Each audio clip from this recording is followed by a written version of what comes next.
Hello guys. So I hope आप सब अच्छे हैं। गाइस, आपको ये चीज़ मैं बताना चाहता हूँ। मैं ये नोट कर रहा था, अचानक मुझे ये ध्यान में आया कि ये जो टैक्स लगा रहे हैं तरह तरह के बाय फाइनेंस मिनिस्ट्री। सो मुझे लगा कि चलिए अभी जैसे हम लोग का गौ माँ राइट, गौ माता की ओर से, और तो मीन्स लोगों को इतना भूला जा रहा है कि गौ हमारी माता है, हम उसके पूजन करते हैं, है ना। गौमूत्र पीना, ये सब चीज़ें चल रही थी। इसी बीच मैंने देखा कि एक चीज़ ये है इनकी जीएसटी रेट शीट। तो मैंने जीएसटी वेबसाइट पे जाके ये रेट शीट जब डाउनलोड किया, मुझे कुछ चीज़ें पता चली जो कि हैरान करने वाली है। तो वो मैं आपको बता रहा हूँ, आपको भी देख के हैरानी होगी इसमें, I hope. So let's go.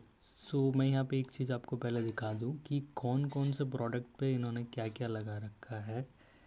सो ये मैं मीट जब सर्च करता हूँ, आप देखिए यहाँ पे, है ना, यहाँ पे देखिए मीट, मीट ऑफ शीप और गोट्स, फ्रेश, चिल्ड और frozen other than frozen and put up in a unit container. कितना है इसकी जीएसटी? नील है। ये भी आप देख सकते हो, फ्रेश चिल्ड फिश का वो भी नील है। लेकिन सबसे हैरानी की बात यह है कि जैसे ही आप ये मिल्क से रिलेटेड प्रोडक्ट्स को चूज़ करते हो, या मिल्क रिलेटेड पनीर हो गया, छाछ हो गया, राइट, जब भी आप इसे चूज़ करते हो आपको देखने को मिलता है 2.5% से लेके 6 यानी कि 6.5% तक की टैक्स इन्होंने लगा रखी है। तो यहाँ पे क्या बोल रहा है कि paneer put up in a unit container and bearing registered brand name, right. अब यहाँ पे एक चीज़ सोचने वाली है कि हमारी जो इंडिया की पॉपुलेशन है, वो कितनी पॉपुलेशन ऐसी है जो घर में बना के खाते होंगे, और कितनी पॉपुलेशन ऐसी है जो बाहर से खाते होंगे ये सारे प्रोडक्ट खरीद के। दूध हो गया, पनीर हो गया, छाछ हो गई। सोचने वाली बात यह है, गौ माता है ना, नॉन वेज, हिंदू सनातन ये करते रहते हैं, लेकिन उन चीज़ों पे इन्होंने छूट दे रखी है। फ़िश ऑयल हो गया, उसके बाद पिग यानी कि पोर्क जो हो गया उस पे हो गया, आपका जो है बीफ जो हो गई उसमें हो गई। इन्होंने हर तरह के मांस पे नील कर रखा है जीएसटी, है ना। चाहे वो कंटेनर में हो, चाहे वो पैक्ड हो, शोरूम में मिलती हो, मॉल्स में मिलती हो।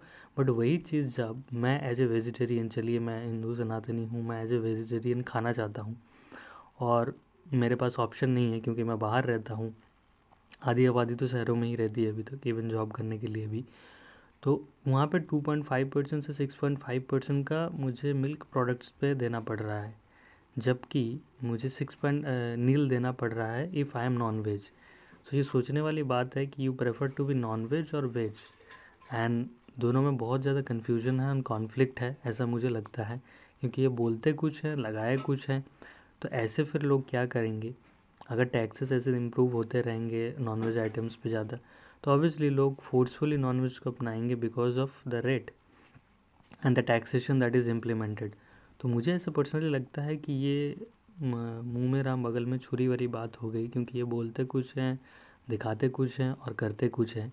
सो आई थिंक ये चीज़ आपको भी समझनी चाहिए कि एक्चुअली में ये क्या प्रमोट करना चाहते हैं। ये प्रमोट कर रहे हैं हिंदुत्व को, ये प्रमोट कर रहे हैं हिंदुज़म को, या ये प्रमोट कर रहे हैं नॉन वेज को and all the other activities which is involved in killing animals and everything.